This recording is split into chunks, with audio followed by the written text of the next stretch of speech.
Now, mag-unbox tayo sa akong napalit sa Amazon na balloon sizer. This is the balloon sizer. Balloon sizer.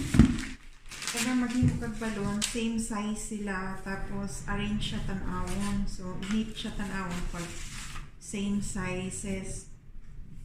So,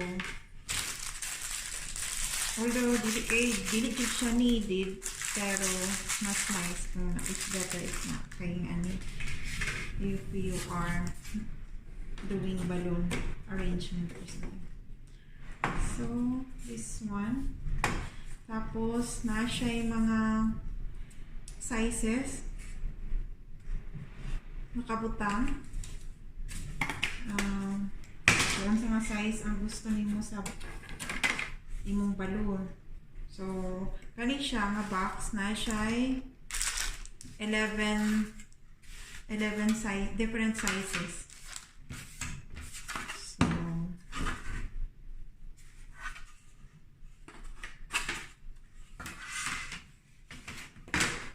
tapos ano siya dito?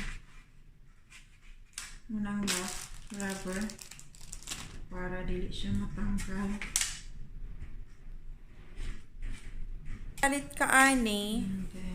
There are different types. Na siya plastic nga klase, and then pero I prefer to get the wooden type kasi parang mas durable siya. Nice kung nakaingon ani.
Tapos ko na na-install yung balloon sizer box. As you can see guys, there is some sizes there.